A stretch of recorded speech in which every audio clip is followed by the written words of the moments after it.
Olá! Esse é o canal Português Ilustrado, o canal que simplifica seu aprendizado. Vamos continuar o conteúdo sobre o uso da vírgula, um dos temas que mais gera dúvidas na hora de produzir um texto. Vamos conhecer os casos em que o uso da vírgula é obrigatório. Para isolar termo deslocado de sua posição habitual, usamos vírgula. Vejamos um exemplo. Renato desligou a televisão? Aqui temos uma pergunta na ordem direta. A televisão, Renato desligou? Como aqui o objeto direto foi deslocado para o início da frase, essa vírgula é necessária. O uso da vírgula também é obrigatório para isolar elementos em enumerações. Vejamos. Comprei laranja, maçã, uva e banana. Aqui estão os elementos enumerados. Laranja, maçã, uva, banana. Outro exemplo. Comer mais saudável, praticar exercício físico, curtir mais a família e os amigos são os planos para o ano que se inicia. E aqui estão os elementos enumerados dessa oração. Comer mais saudável, praticar exercício físico, curtir mais a família e os amigos. Também devemos usar vírgula para isolar advérbios não e sim em respostas. Vejamos. Quer água? Não, prefiro suco. Aqui temos o advérbio não, seguido de uma vírgula para isolar o advérbio do restante da resposta. Outro exemplo. Aceita casar com Márcio? Sim, aceito. Já aqui temos o advérbio sim, seguido de vírgula, para também isolar o advérbio do restante da resposta. A vírgula também deve ser utilizada para isolar elementos de endereços. Conforme exemplo. Rua da Amizade, número 1520, Centro, Canoas, Rio Grande do Sul. Aqui estão os elementos: o nome da rua, o número, o bairro, a cidade e o estado, todos separados por vírgulas. Outro caso de uso obrigatório da vírgula é com o objetivo de isolar aposto, que nada mais é que um termo acessório que exemplifica ou explica melhor outro termo já mencionado na oração.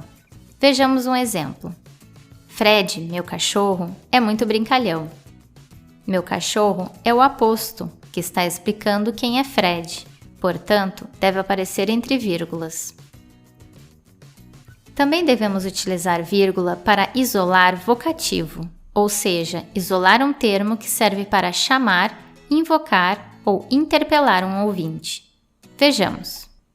Rebeca, me devolve o guarda-chuva? Amo você, Miguel. Na primeira oração, temos o vocativo Rebeca, seguido obrigatoriamente de vírgula. Já na segunda oração, temos o vocativo Miguel, antecedido obrigatoriamente de vírgula, pois está no final da frase. Também é obrigatório o uso da vírgula para separar elementos repetidos. Vamos aos exemplos. Nem ele, nem você, nem ninguém pode ver televisão aqui. Ela correu, correu, correu até cansar. Na primeira oração, temos o advérbio de negação nem, que se repete 3 vezes. E na segunda oração, temos o verbo correu, que se repete 3 vezes também. Devemos utilizar vírgula também para separar orações independentes entre si. Vamos para um exemplo. Hoje meu dia foi cheio. Organizei a casa, fiz comida, levei meu filho à escola, fui ao mercado, terminei de ler meu livro de cabeceira. E aqui estão as orações independentes separadas por vírgula. Organizei a casa, fiz comida, levei meu filho à escola, fui ao mercado, terminei de ler meu livro de cabeceira. Para separar o local da data, também usamos vírgula. Vamos para um exemplo. Rio de Janeiro, 4 de dezembro de 2022. A vírgula está separando o local, que é Rio de Janeiro, da data, que é 4 de dezembro de 2022. Também devemos utilizar vírgula para anteceder conjunção, seja ela adversativa, conclusiva, ou explicativa. Vamos aos exemplos. Ela se dedicou muito à empresa, mas nunca foi promovida. Nessa oração, a vírgula se torna necessária antes da conjunção adversativa mas. Ela se dedicou muito à empresa, então foi promovida. Nessa oração, temos a vírgula antes da conjunção conclusiva então. Ela se dedicou muito à empresa, porque o salário era bom. Já aqui, temos o uso obrigatório da vírgula antes da conjunção explicativa porque. Também, obrigatoriamente, devemos utilizar vírgula para anteceder verbos de elocução. Vejamos. Uau! Exclamou a criança quando viu o Papai Noel. Exclamou é o verbo de elocução. Por esse motivo, a vírgula deve ser colocada antes dele. Também é obrigatório o uso da vírgula para marcar zeugma, que nada mais é que a omissão de um termo que já apareceu antes para evitar a repetição. Vejamos um exemplo. Marcos foi ao parque, Vitor ao estádio de futebol. A vírgula está marcando o zeugma, ou seja, a omissão do verbo foi, evitando assim a repetição dele. Agora vamos ver os casos em que o uso da vírgula é facultativo. Antes da conjunção e em orações que apresentem sujeitos diferentes. Vamos para o exemplo. Kátia terminou o bolo e João fez o café. Nessa oração temos dois sujeitos, Kátia e João, e não utilizamos vírgula.